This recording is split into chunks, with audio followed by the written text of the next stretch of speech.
We're starting here at nearly the corner of Parramatta Road, and we're going to... Bloody hell.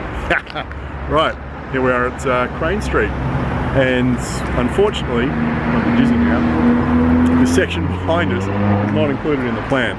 So this narrow piece of stuff is not going to get upgraded in the current plan, which I think is not a bad idea, because I wouldn't ride down there in 10 million years. It's a flipping dangerous disaster down there. Just thought we'd open with this amusing snippet before moving on. I hope they fix that by the time this opens. Now, the first issue is obviously you're going to have to come over this bridge coming from Burwood, and you can see here that the path is pretty chopped up and dilapidated.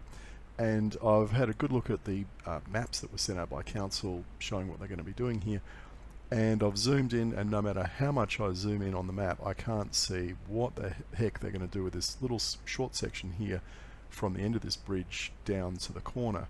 There really doesn't seem to be any improvements here, and is it actually going to be shared path?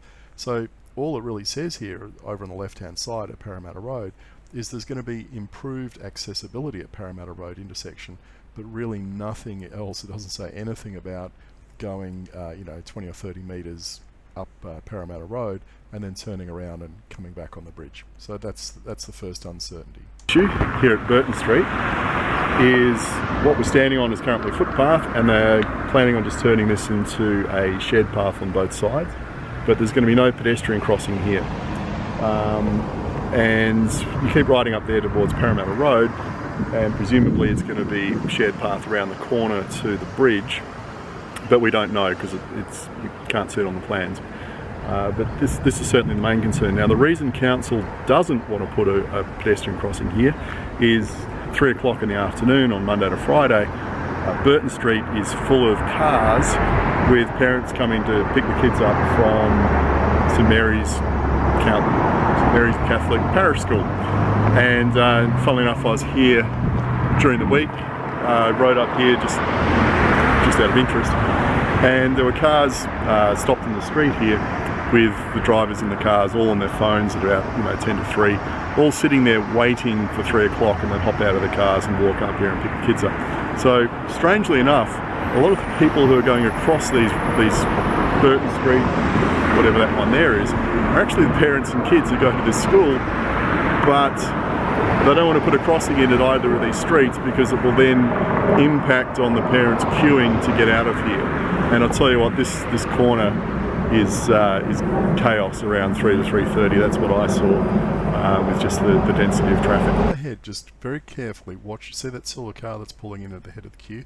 This is shot on Tuesday at, well, it says 10 to 4, it was actually 10 to 3. But what I did notice as I rode along past these vehicles, is most of them had mum or dad or grandma, grandpa, etc.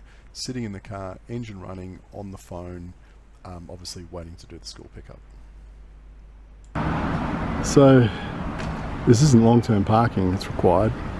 These people are standing. In fact, a bunch of them have got their engines running.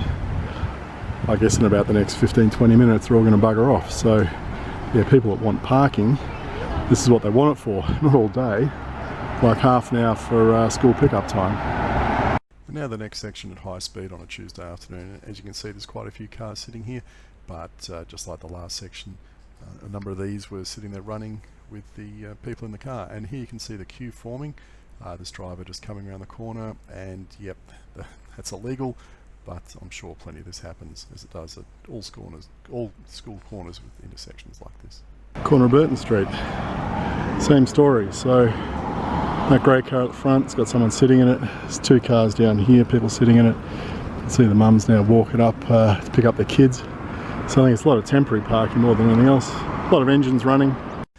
Right, let's follow this mum as she goes around the corner. Oh, I wonder where they're going to cross the road to get across the school. And again, what I noticed down here was lots of people sitting in the cars. I mean, look at this one, classic example, window down, on the phone. What I should have done as I went along here would have been point to all the cars that had someone sitting in them, so we could get an accurate count. But you get the drift. There are cars that are parked, and then there's people waiting, and then there's probably another school mum there. Look at this. Oh yeah, there was a bit of a beeping here.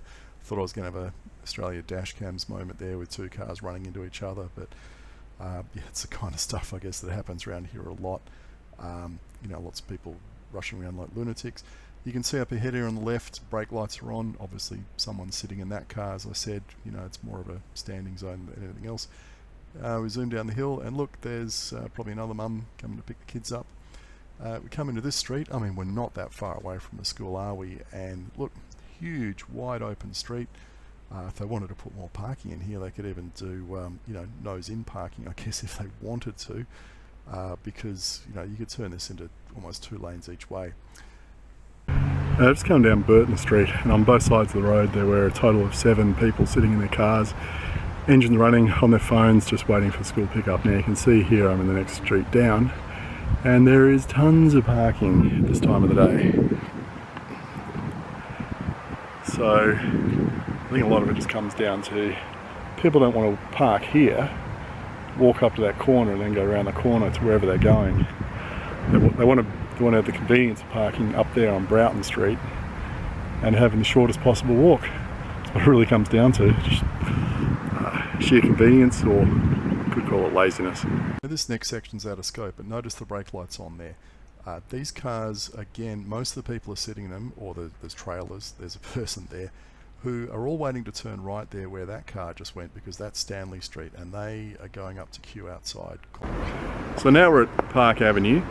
Behind us is Goddard Park.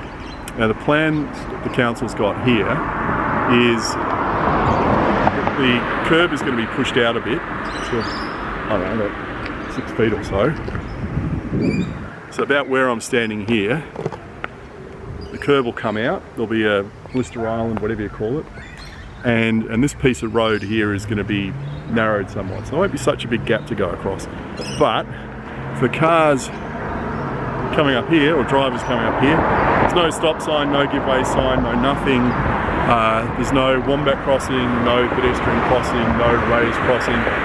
This is a 50k zone here. You can see here behind us, this is where the 40k zone starts for the school up there. So you're going to have kids coming down the path here, coming out of a 40k zone, and then drivers are going to be free to zoom down this street. It's really nice and wide. There's nothing to stop you or slow you down at all. They'll come to here and they could be coming in at speed, with kids then coming across here. So the better solution would be raised platform, raised crossing, whatever you want to call it. It'll really slow the drivers down, narrow that thing down to visually indicate to drivers they've got to slow down and stop, and then nice green paint across the whole thing, or red paint, whatever you want to do, you know, with the usual pedestrian crossing things, to make this crossing safe. Now this is going to be interesting because initially I think council wanted to knock this tree down, and of course a lot of people scream blue murder, so it looks like there's going to be some kind of bridge that goes across all these routes here, some kind of raised thing like that. You can see it in the plans, but they don't have side views, only top-down view. So it'll be interesting to see what happens here. Maybe if you come across here fast enough, you can launch and jump across Broughton Street. It's an interesting juxtaposition that council are putting so much effort into protecting some tree roots, but they don't seem to want to put the same effort into protecting pedestrians and cyclists at these intersections.